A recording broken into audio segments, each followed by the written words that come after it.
Akkam jirtan kabajamtoota hordoftoota maatii Irree Miidiyaa. Irreen Miidiyaan sababa uggurriitiin kana dura toorarraa badee ture. Amma immoo odeeffannoo garaagaraa bifa haaraa ta'een qabatee toorarratti isiniif deebi'ee jira. YouTube chaanaalii keenya Irree Miidiyaa subscribe gochuu hin dagatinaa. Oduu keenya har'aa qabannee isiniif dhiyaanneerra. Oduu waliin ani Irree Sabaati. Oduu keenya har'aatiin qaala'insi jireenyaa Itoophiyaatti yaaddoo diinagdee guddaa uumuun korri sabaa lammaffaan KFO'n guyyoota lamaan darbaniif taa'amaa ture. Milkiin xumuramuu aangawoonni Chaayinaa xiyyaara wiixata darbee namoota 132 fe'ee osoo imalaa jiru kibba biyyattiitti kufee caccabe keessaa namoonni lubbuun oolan akka hin jirree fi Kooriyaan kaabaa yaarii misaa'ila balastikii haaraa gaggeessuu wal duraa duubaan kan isin biraan geenyu ta'a. Garuma sagantaa keenyaatti nu faana tura.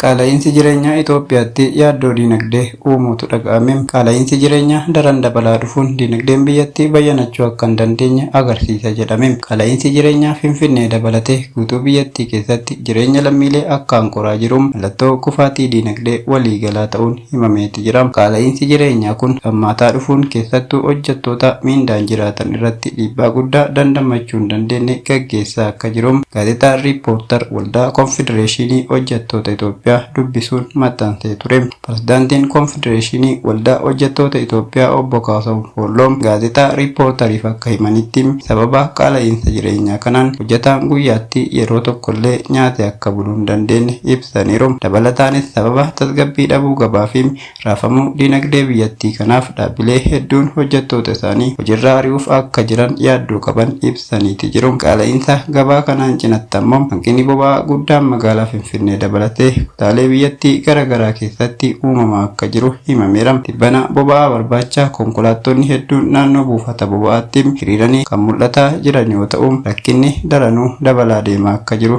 dubbatameeti jira. Diinagdeen Itoophiyaa waraanaan bututee gara gaaga'ama diinagdee waliigalaatti cehee waan jiruuf rakkoon kun gaaga'ama siyaasaa fi tasgabbii dhabuu to'atamuu hin dandeenye hordofsiisuu danda'an yaaddoo ogeeyyii diinagdeeti. Korri sabaa lammaffaan KFO guyyoota lamaan darbaniif taa'amaa ture milkiin xumurameera. Korri sabaa lammaffaan Koongiraansii Federaalaa Oromoo bitootessa 17 fi 18 Finfinnee Hoteela Waabee Shabaleetti taa'amaa ture. Nagaan kan xumuramee fi milkaa'aa ta'uu KFO'n ibsa ejjennoo xumuraa yaa'ii kanarratti baaseen ibseera. Korri sabaa bakka keessummoonnii fi bakka buutonni boordii filannoo argamanitti taa'amaa ture kun koree hojii raawwachiiftuu dhaabichaa fi koree giddugaleessaa filachuun raggaaseera. Gaggeessitoonnii fi miseensonni koree hojii raawwachiiftuu KFO filatamanii fi namoonni muudamni garaagaraa kennameef kora sabaa lammaffaa guyyaa kaleessaa gaggeeffamu ture irratti dhaabichaa fi uummata qabsaa'anii haqummaan tajaajiluuf waadaa seenaniiru. Kora sabaa guyyaa dheengaddaa gaggeeffameen gaggeessitoonni paartichaa fi koree hojii raawwachiiftuu dabalatee koreen oodiitii inspeekshinii naamusa KFO'n filataman tokkoon isaanii gahee hojii isaaniif kenname irratti amanamummaa akka hojjetaniif dura taa'an gurmuu abukaatota hidhamtoota siyaasaa obbo Tuulii Baay'isaa waadaa seensisaniiru. Bu'uuruma kanaan Profeesar Maraaraa Guddina dura taa'aa paartii obbo Baqqalaa Garbaa, itti aanaa dura taa'aa dura obbo Jawaar Siraaj Mohammad, itti aanaa dura taa'aa fi itti gaafatamaa haja alaa ta'uun kan muudaman wayita ta'uun dirqama itti kenname haala gaariin ba'achuufis waadaa seenaniiru. Kana malees obbo Xurunaa Gamtaa barreessaa olaanaa, obbo Hamzaa Adaanaa itti aanaa barreessaa, obbo Dajanee Taafaa itti gaafatamaa siyaasaa, obbo Gurmeessaa Ayyaanoo itti gaafatamaa dhimma gurmaa'inaa, obbo Mulaatuu Gammachuu itti aanaa gaafatamaa bulchiinsa faayinaansii, Shaabuddiin Haaji Nuuraa itti gaafatamaa qorannoo fi tarsiimoo, Aaddee Hiroowaaq Girmaa itti gaafatamtuu dhimma seeraa fi mirga namoomaa, obbo Mootii Beekii itti gaafatamaa dhimma hawaasaa, obbo Sultaan Qaasim itti gaafatamaa quunnamtii hawaasaa, obbo Anwaar Saanii itti gaafatamaa dhimma diinagdee akkasumas obbo Amaan Kannisoo itti gaafatamaa dhimma ijaarsa dargaggootaa, obbo Girmaa Guutamaa itti gaafatamaa koree oodiitii fi inspeekshinii naamusaa ta'uun filatamaniiru. Yaa'ii koree KFO miseensa miseensota dhaabichaa godinaalee Oromiyaa hundarraa dhufan baay'inaan 623 ta'an hirmaachise kun guyyaa kaleessa guyyaa lammaffaaf geggeeffamaa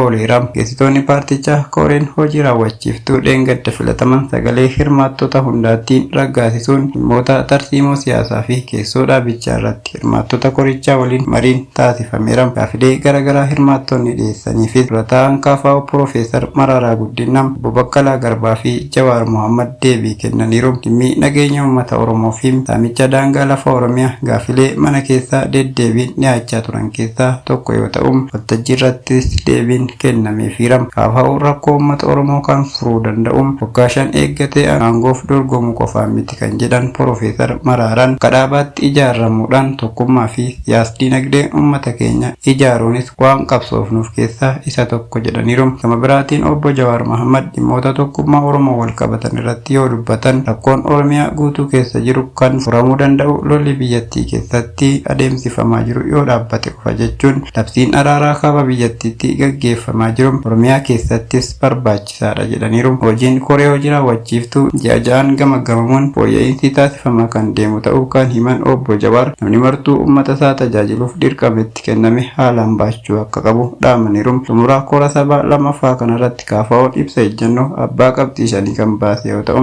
isaa keessatti uummanni Oromoo qabsaa'uun aarsaa lubbuu fi qaamaa kaffalee jijjiirama fide saamamus injifannoon saamame jedhee harka maratee taa'uu akka hin qabne dhaamaniiru. Rakkoo nageenya Oromiyaa keessa jiru miidhaa sababa hongee fi beelaatiin uummataa fi qabeenyarra qaqqabaa jiruuf furmaata waaraatu barbaachisa jedheera. Ibsa KFO abbaa qabxii 5 kana keessatti dhimmoonni rakkoo siyaasaa, hawaasummaa fi dinagdee wal qabatanis eeramaniiru. Aangawoonni Chaayinaa xiyyaara wiixata darbe namoota 132 fe'ee osoo imalaa jiru kibba biyyattiitti kufee caccabe keessaa namni lubbuun oolee akka hin jirre himaniiru. Xiyyaarri Booyingii qabeenyummaan isaa kan daandii qilleensaa Chaayinaa Eastern ta'e kun Kunming irraa gara Guangzhou balali'aa osoo jiru funyaan isaa lafatti gadi garagalee bosona yabbuu gaarreen Guangzhou keessatti kufee caccabe. Lubbu baraartonni amma dura qorannoo qaccee sanyii DNA eenyummaa namoota 120 adda baasuu akka danda'an qondaaltonni aviyeeshinii biyyattii himaniiru. Miidiyaan mootummaa biyyattii meeshaa odeeffannoo balallii xiyyaaraa galmeessuu bilaak booksii xiyyaaricha lamaanuu argamuu gabaaseera. Meeshaan xiyyaarichi balallii eegalee sa'a tokko booda sababa maaliin akka kufe odeeffannoo murteessaa kennuu danda'u kun xiyyaarichi kufee guyyoota 5 booda sanbata argame. Bilaak booksiiwwan lamaan qorannoof gara Beejing kan ergaman yoo ta'u, waraabbii sagalee kutaa paayileetotaa akka qabu Reuters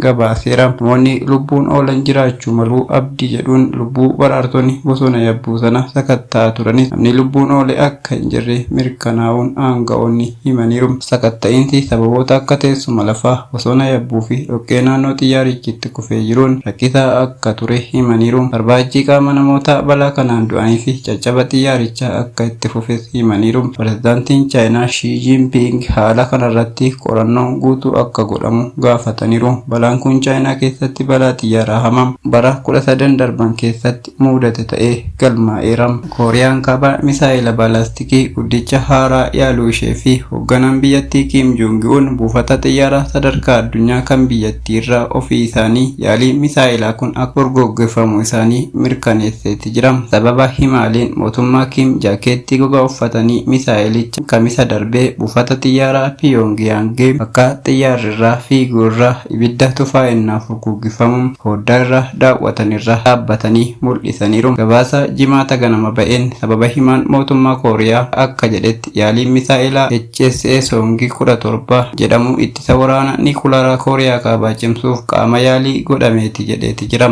Tarsiimoo meeshaa haaraa kan Kooriyaan kaabaa humna keenyaa kan tarsiimoo irra deebuun addunyaaf ifa taasisu jechuun Kiim maqaa dha'uudhaan gabaaseeti jira. Yaalii misaa'ila baalaastikii ardii qaxxaamuraa kan Kooriyaan kaabaa yaalte kun yeroo arfaffaaf yoo ta'u erga bara 2017 na pirezidaantii Ameerikaa duraanii Doonaald Tiraampii fi Kiim gidduutti muudamni guddaan ka'ee ture. As kun isa jalqabaati. Bara 2018 Kiim misaa'ila fageenya nageenya irratti furguggeffamuu dhaabuu isaanii labsaniiru. Garuu bara 2019 keessa kan fageenya gabaabaa yaaluu itti fufaniiru. White House irraa ibsi ba'e akka jedhutti yaaliin misaa'ilaa kun murtiiwwan gola nagaa eegumsaa kan tokkummaa mootummaa cabsuudhaan muddama hin barbaachifne uumuudhaan nageenya naannoo balaa irra buusa jedheeti jira. Ibsi kun itti aansuun dippiloomaasiif balballi hin cufamne garuu Pyongyang gocha jeequmsaa dhaabuu qaba jedheera. United States biyya ofii Ameerikaa fi Republic Kooriyaa akkasumas nageenya michoota Jaappaan mirkaneessuuf tarkaanfii barbaachisu ni fudhatti jedheera. Ibsi kun